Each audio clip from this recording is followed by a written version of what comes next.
FP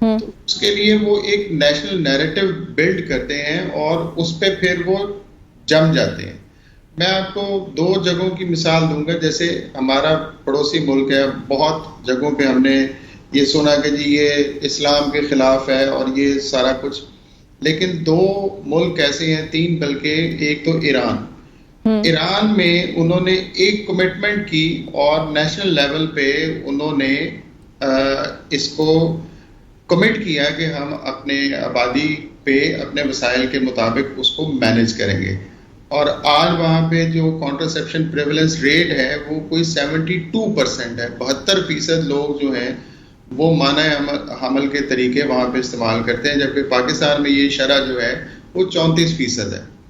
تو اتنی بڑی ڈسکرپنسی ہے. اب اگر آپ دیگر ممالک کی طرف بھی دیکھیں, جیسے انڈونیشیا ہے, بنگلہ دیش ہے, اور ملائیشیا ہے, یہ سارے اسلامی ملک ہیں, لیکن ان میں بہت جو شرح ہے. اچھا ڈاکٹر صاحب مجھے یہ بتائیے گا, آپ نے اس کو ڈبل بھی کرنا ہے, پھر نیریٹو کی آپ بات کر رہے ہیں, تو اس نیریٹو کو کنٹرول کرنے کے لیے کیا کوئی جو اسپیشلی ہمارے دینی مکتبہ فکر سے بہت زیادہ اس طرح کی بات ہوتی ہے, ان کو ساتھ ملا کے عوام کی آگاہی کی طرف آپ کچھ کام کر رہے ہیں؟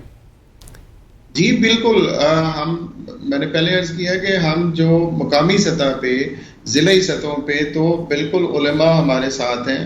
ہماری مختلف ایکٹیویٹیز ہیں, جو ایف پی چیمپئنز کی ایکٹیویٹیز ہیں پرٹیکولرلی, اس میں علماء شامل بھی ہوتے ہیں. وہ اس پہ, بلکہ پاپولیشن ویلفیئر ڈپارٹمنٹ کا ایک اینول ڈیولپمنٹ پلان ہے, اور وہ بہت سارے اضلاع میں خطیب جتنے بھی ہیں وہاں پہ ان کے ڈسٹرکٹس میں, ان کو انہوں نے انگیج کیا ہوا ہے. وہ جمعے کے خطبات میں فیملی پلاننگ کے بارے میں بات کرتے ہیں, لوگوں کو آگاہ کرتے ہیں, اور اپنے خطبے میں بھی ان کو پرسویٹ کرنے کی, ان کو کنونس کرنے کی کوشش کرتے ہیں.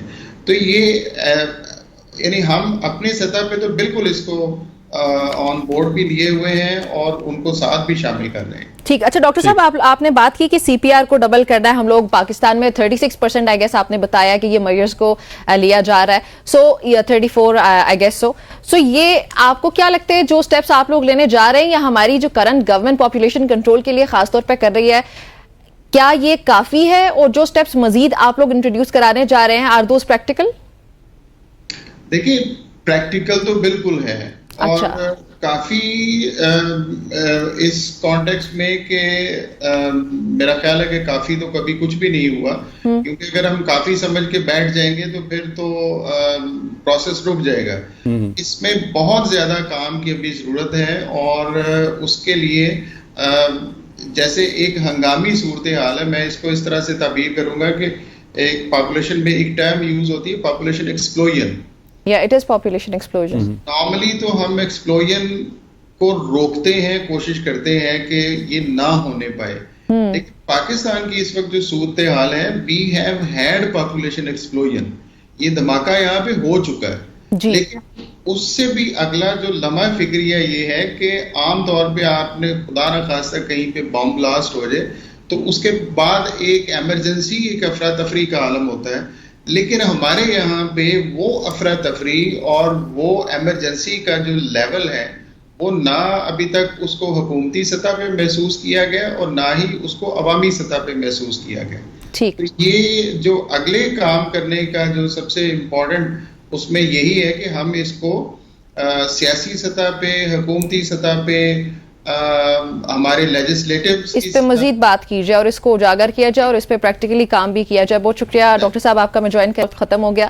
ناظرین, جب آج ہمارے وزیر اعظم صاحب UNGA سے خطاب کریں گے, سو آئی ہوپ سو کہ پوری دنیا میں جہاں وہ کلائمیٹ چینج, اس کے علاوہ پیس کے حوالے سے بات کریں گے, تو پولیٹیکل پاپولیشن کے جو کرائسز ہیں اس کے حوالے سے بھی ان کو ضرور بات کرنی چاہیے, کیونکہ یہ وہ چیلنج ہے جو پوری دنیا کو درپیش ہے, اور اس کی وجہ سے پوری دنیا کو, خاص طور پہ پاکستان کو, بہت مسائل درپیش ہے. ہمارے پاس ریسورسز نہیں ہیں, پاپولیشن ایکسپلوژن ہے ہمارے پاس.